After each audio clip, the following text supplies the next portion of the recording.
सारा घर खुशियां मनाने में लगा था, क्योंकि शादी वाला घर था और खुशियां मनाना तो बनता ही था। एक वाहिद अहमद ही था जो बेचैन था अपनी होने वाली बीवी का दीदार करने के लिए, कि किसी तरह उसकी एक झलक उसको नजर आए। तो उसने देखा वो जो मिठाइयां लेके आई गई थी, 5 टोकरे बनवाए गए थे बड़े, सब घर वालों के लिए भी और कुछ हमसायों को भी बांटने के लिए। तो उन टोकरों को उसने देखा कि एक एक टोकरा सब उठाकर अंदर की तरफ जा रहे हैं। तो जल्दी से उसने भी एक टोकरा उठाया और उनके पीछे घर के अंदर रवाना हो गया। और यूं इस बहाने उसने अपनी होने वाली खूबसूरत सी बीवी को, जो सर झुकाए शर्माए बैठी थी, दूर से उसने उसको देख लिया। किसी ने कोहनी मारी आयशा को, तो आयशा चौंकी, क्या हुआ? तो किसी ने गर्दन से इशारा किया, वो सामने देख, तुझे कैसी मोहब्बत भरी नजरों से देख रहा है। और आयशा ने सामने देखा तो अहमद खड़ा था। वो शर्मा के उसने गर्दन फिर से नीचे कर ली और अहमद भी मुस्कुराता हुआ टोकरा लेके अंदर गया। एक कमरे में खालू ने अपनी कस्टडी में वो टोकरे एक जगह पे रखवा दिए और एक टोकरा खोला, मिठाई जिसने खानी थी उसको बांट दी गई। उस कमरे को लॉक कर दिया गया। डर का तो, खराब होने का तो डर नहीं था, सर्दियों के दिन थे, इतनी जल्दी वैसे भी मिठाई खराब नहीं होती। कमरा लॉक कर दिया गया कि सुबह उठ के बाकी जो मिठाई है इसको तकसीम करने का काम शुरू इस तरह करेंगे कि एक एक टोकरा तकसीम करते जाएंगे। आज भी टोकरे बनवाए जाते हैं, एक बड़ा खूबसूरत सा छोटा सा टोकरा होता है, उसमें काफ़ी ज़्यादा मिठाई होती है। एक फैमिली के लिए तो एक काफ़ी होता है, लेकिन जब आपने इधर उधर भी बांटना हो तो फिर ज़्यादा मंगवाते हैं। उन्होंने 5 बनवाए थे, एक रात को खोला था, 4 अभी तक बंद थे। सुबह हुई तो खालू ने कहा कि भाई बाकी मिठाई भी निकालो, एक और टोकरा निकाला जाए, तकरीबन जो हमसाए हैं उनको डिस्पोजेबल जिस तरह प्लेट्स होती हैं उसमें डाल डाल के सबको मिठाई पहुंचा दी जाए। टोकरा निकाल के ले आए और उसको जैसे ही खोला तो उनके नाक में एक अजीब सी बदबू आई। अरे भाई ये बदबू कहां से आ रही है? उन्होंने कहा हाँ आ रही है, बदबू तो आ रही है। और पता लगा बदबू तो मिठाई से आ रही है। उन्होंने टोकरा खोला और मिठाई को उठा के देखा तो वाकई मिठाई के अंदर से बदबू आ रही थी। ये कैसे हो सकता है? रात तो मिठाई खाई थी, हाँ बिल्कुल फ्रेश थी, तो अभी कैसे खराब होगी? सर्दियों के दिन है, गर्मियां भी नहीं है कि खट्टी हो जाए खराब हो जाए, तो खराब हो चुकी है। लेकिन उसके अंदर से एक अजीब सी स्मेल थी। अरे बाकी टोकरे खोल के देखो भाई, वो भी ना खराब हो गए हों, क्या कोई गलत जगह से मिठाई ले आए हो? उन्होंने कहा नहीं था यार, खालू बहुत ज़बरदस्त बड़ी दुकान है, वहाँ से लेके आए हैं और फ्रेश लेके आए। उन्होंने बताया आज ही बनी थी। उन्होंने बाकी टोकरे भी खोले तो पता लगा 5 के 5 रात वाला जो आधा बचा था वो भी ख़राब हो चुका है, जो खाई गई थी वो सिर्फ ठीक था, बाकी 4.5 वो नए जो अभी तक पैक थे और एक आधा खराब। अरे ये कैसे हो सकता है? उन्होंने टोकरे उठाए, गाड़ी में रखवाए, सीधे उस दुकान वाले के पास पहुंचे। उसने कहा ये क्या है? उन्होंने कहा जी क्या हुआ है? उन्होंने कहा आपने हमें खराब मिठाई दे दी है, आपका इतना बड़ा नाम है। उन्होंने कहा नहीं ये पॉसिबल ही नहीं है, ये ताज़ी मिठाई थी। ताज़ी से मुराद ये है 1 दिन पहले बन के आई थी, हम उसको ताज़ा ही कहते हैं। आप वाहिद बंदे नहीं है जिसको हमने टोकरे दिए, और लोगों को भी दिए। आपका ऑर्डर था तो हमने आपके लिए बनवाई थी स्पेशल। बनी 1 दिन पहले थी, लेकिन हमारी दुकान पे उसी दिन ही आई थी जब आप आए थे, क्योंकि इसको ठंडा होने में थोड़ा सा टाइम लगता है। ये बिल्कुल फ्रेश मिठाई। उन्होंने कहा ये देखे टोकरे तो सारे खराब हो गए। उन्होंने भी टोकरे देखे और मिठाई चखी। उन्होंने कहा ये तो बिल्कुल खराब हो गई, ये कैसे मुमकिन है? आज तक उन्होंने कहा हमारी जिंदगी में जब से हम मिठाई बना रहे हैं ऐसा नहीं हुआ कि इतनी ताज़ी मिठाई 1 दिन में खराब हो जाए। और दूसरी बात यह है ये आपके ऑर्डर का माल था, इसमें से थोड़ी बहुती हमने अपने खाने के लिए या जिस तरह कोई खास कस्टमर आ जाता है उनको भी दी है, लेकिन उनकी तरफ से भी कंप्लेन आनी चाहिए थी, उनकी तरफ से कंप्लेन नहीं आई। लेकिन ये माल सारा आपके लिए था। लेकिन फिर भी हम देखते हैं बहरहाल दुकानदार झूठ नहीं बोल रहे थे, मिठाई बिल्कुल ताज़ा बनी थी, लेकिन कैसे खराब होगी कोई नहीं जान पा रहा था। उन्होंने कहा हम आपके लिए दोबारा बनाते हैं। अब वो लोग घर आ गए, फिर से उस घर के अंदर हलचल चहल पहल शुरू हो गई थी। और उस शाम अहमद के दोस्त उससे मिलने के लिए आ गए। उनके दोस्तों को पता लग गया था कि अहमद की शादी होने जा रही है और उसके सारे रिश्तेदार जो हैं वो घर में जमा हो चुके हैं। तो अहमद को लेने के लिए आए थे कि आजा यार तू घर में लेटा लेटा बैठा बैठा क्या करेगा, चल हमारे साथ। तो उसने कहा यार अभी मैं नहीं जा सकता, तुम लोग भी इधर ही मेरे साथ बैठो, घर वालों ने जाने से मना किया है। घर वालों ने उसको कहा था कि जो दूल्हा होता है उसको ज़्यादा घूमना फिरना, इधर उधर नहीं जाना होता, नज़रें बद लग जाती है और कोई नुकसान हो सकता है, तो उसको मना कर दिया गया था। और फर्माबरदार लड़का था तो वो बोला यार मैं नहीं जा सकता, तुम लोग ही मेरे साथ यहीं पे रुको। और वो दोस्त उसके साथ बैठ गए और गपशप होना शुरू हो गई। खाना उन्होंने खाया, हल्ला गुला करना शुरू हो गए और शरारतें करना शुरू हो गए। ऐसे शरारतें करते करते उन्होंने कहा यार जहां से तेरी दुल्हन आई है, सुना है उस इलाके में लोग कपड़े फाड़ देते हैं। कहीं उन्होंने सुन रखा था, एक लड़के को किसी को पता था कि वो उस दौर में पहले ऐसा होता था, जो दूल्हा होते थे उसके कपड़े फाड़ देते थे और उसको नए कपड़े फिर पहनाए जाते थे। आज भी ये रस्म कहीं कहीं पे मौजूद है सराइकी बेल्ट के अंदर, कि जो दूल्हा है उसके दोस्त हैं उसके कपड़े फाड़ देते हैं या उसके कपड़े पर रंग फेंक देते हैं और उसके बाद फिर उसको नए कपड़े पहनाए जाते हैं। तो उन्होंने मजाक करते हुए कहा कि भाई तेरी दुल्हन तो सुना है बहुत हसीनो जमीन है, हमारी भाभी तो बहुत प्यारी हैं, लेकिन वो रस्म तो यार पूरी ना हो सकी। शरारत करते करते उन्होंने उसकी भी शर्ट फाड़ने की कोशिश की और वो अपनी शर्ट को बचा रहा था, वो उसके पीछे भाग रहे थे दोस्त। और इसी तरह शरारत करते करते पता नहीं क्या हुआ कि अहमद का पांव एक जगह पे उलझा और वो ऐसे ठा करके जमीन पे गिरा और जैसे ही गिरा उसका बाजू नीचे मुड़ गया और ऐसे बाजू के ऊपर गिरा जिससे लगा शायद हड्डी टूट गई है। वो सारे परेशान हो गए, अहमद कराहना शुरू हो गया, बुला लिया गया, घर वाले भी आ गए, क्या हुआ क्या हुआ, सारे देखना शुरू हो गए। अहमद को बहुत तकलीफ हो रही थी, बाजू के अंदर काफ़ी दर्द था। फौरी तौर पे अहमद को गाड़ी में लेके गए और उसको डॉक्टर के पास लेके गए, उसका चेकअप वगैरह कराया तो पता लगा कि हड्डी टूटने से तो बच गई है, लेकिन अच्छा खासा मांस अंदर से फट गया है। चोट लग गई थी, हड्डी नहीं टूटी थी। यूं उसको इस अंदाज में पट्टी बांध दी गई कि अभी इसको हिलाना नहीं है, ज़्यादा हरकत नहीं करनी और ये ठीक हो जाएगा। अहमद इस बात पे खुद भी परेशान था कि ऐसा तो कुछ नहीं हुआ था कि इतनी ज़्यादा चोट लग जाती, लेकिन शायद मैं भाग रहा था। खैर घर वालों ने कहा इसलिए अहमद तुम्हें कहा था कि नज़रें बद लग जाती है, तुम माशाल्लाह खूबसूरत भी तो बहुत लग रहे हो, तुम्हारे चेहरे पर रौनक भी तो ऐसी आई है कि नज़र लगी है, बस अब एहतियात करना। ये अगली शाम थी। आज लड़कियां फिर से ढोलक और उसी तरह का एहतमाम वगैरह कर रही थीं कि खाना खाने के बाद हम फिर से आज हल्ला गुल्ला करेंगे, फन करेंगे। आयशा भी उनके बीच में बैठी हुई थी कि रात के 10 बजे का टाइम होगा। आयशा ने कहा मेरे सर में फिर से दर्द हो रहा है, पता नहीं क्यों, और बहुत ज्यादा हो रहा है, इतना पहले भी नहीं हुआ था जितना अभी हो रहा है। उन्होंने कहा डॉक्टर के पास लेके चलते। उसने कहा नहीं बस मुझे सोना है। तो उसको मां लेके अंदर कमरे में चली गई और उसके बाद आयशा को टैबलेट वगैरह दी और आयशा सो गई। मां थोड़ी देर के बाद देखने के लिए गई तो देखा अभी तक आयशा जागी हुई है, प्रॉपर सोई नहीं है, करवटें ले रही है। मां ने आवाज दी क्या हुआ, तुम सोई नहीं हो? तो उसने आंखें खोली, उसने कहा सोने की कोशिश करी हूं, सर में दर्द ही इतना हो रहा है कि मुझे नींद ही नहीं आ रही। मां ने कहा रुको मैं तुम्हारे पास बैठती हूं। मां उसके पास बैठ गई और उसका सर दबाना शुरू कर दिया। सर दबाने से आयशा ने कहा हाँ मुझे इससे कुछ बेहतर फील हो रहा है, और मां ने उसका सर दबाया यहां तक कि आयशा सो गई। लड़कियां पूछने के लिए आई आयशा, तो उन्होंने कहा उसके सर में दर्द है, अब वो नहीं आएगी, आप लोग अपना हल्ला गुला करो।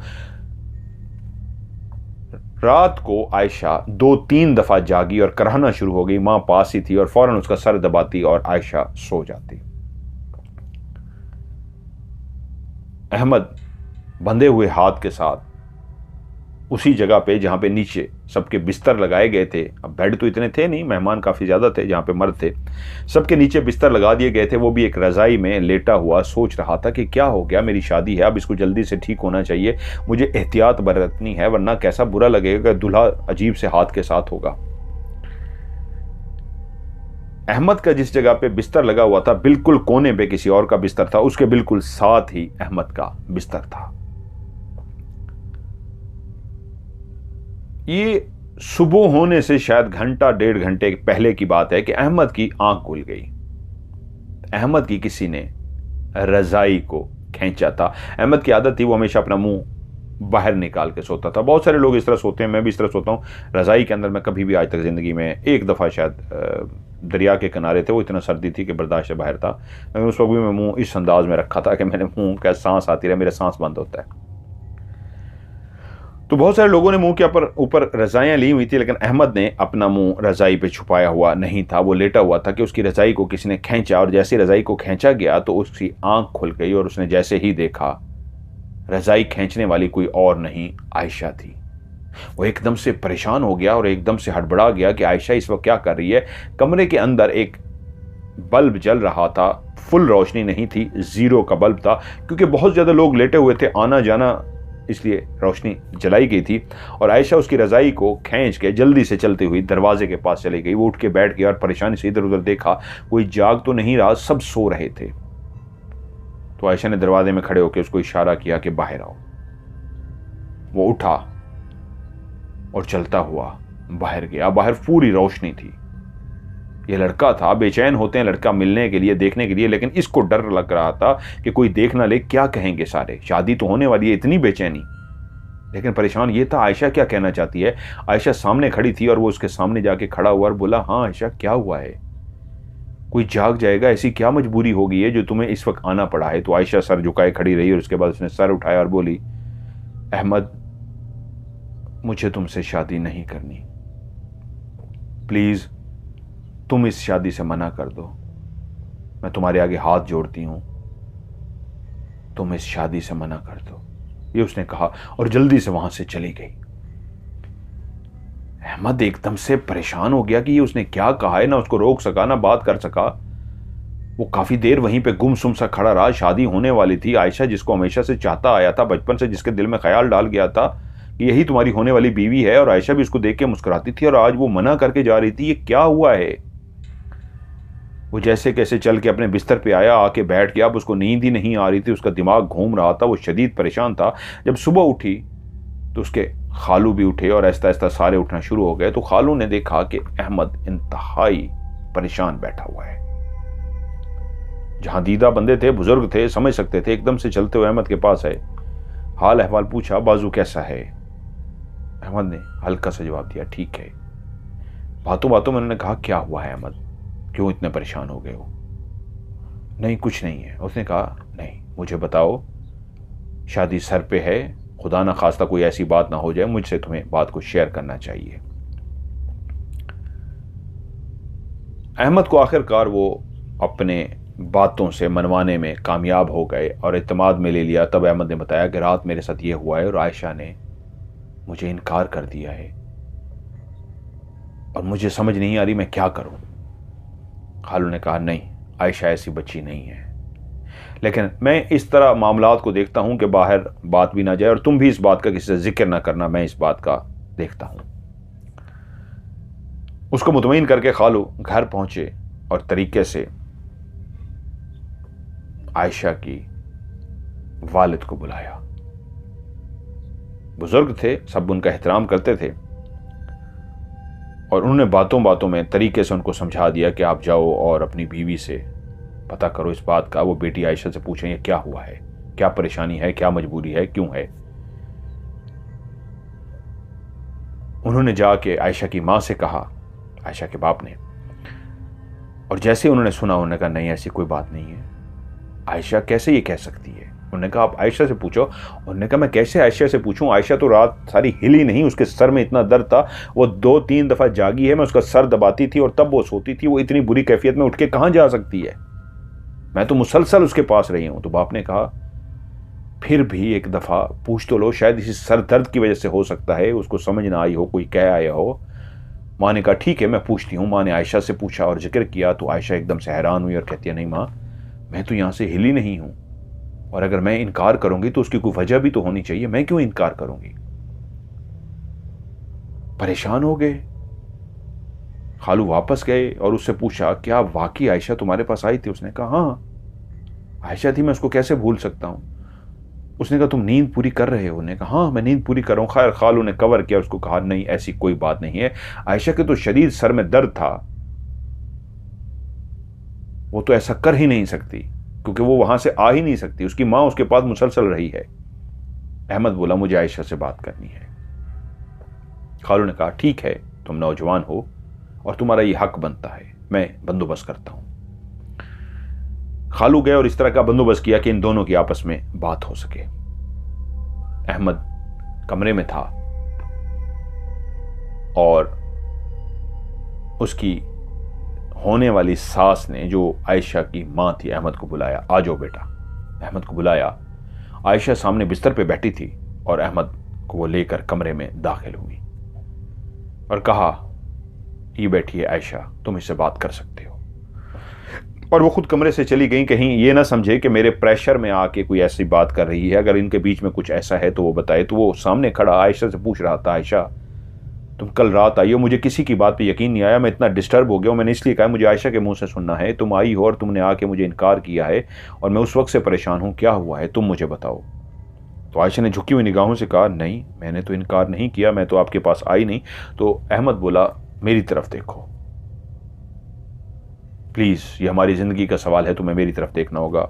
शर्मीली सी लड़की आयशा, उसने सर उठाया और कहा, बोले। उन्होंने कहा, अब बताओ तुम किसी के प्रेशर में ये बात कह रही हो डर के। उसने कहा, नहीं अहमद, मुझे किसी का कोई डर नहीं है। उसकी आंखों में आंखें डाल के बोली, अगर तुम्हें यकीन दिलाना मकसद है तो मैं तुम्हें यकीन दिलाती हूं, मैं तो आई नहीं, मेरे सर में इतना शदीद दर्द था, मैं तो आई नहीं, तुम्हें गलत फहमी हुई है, मुझे ये शादी करनी है, मैंने तुम्हारे अलावा कभी किसी को नहीं सोचा और मैं भी यही चाहती हूं कि हमारी शादी हो। मैं अपनी इस शादी पे बहुत खुश हूं। हाँ, कल रात शदीद मेरी जब से आई हूं सर में दर्द है, उसकी वजह से परेशान हूं, बाकी और कोई बात नहीं है, मैं तुम्हें यकीन दिलाती हूं। और उसके बाद मुस्कुराई और सर नीचे कर लिया। अहमद को यकीन आ गया कि नहीं, वो सच बोल रही है। उसका शुक्रिया अदा करके जल्दी से वापस आ गया।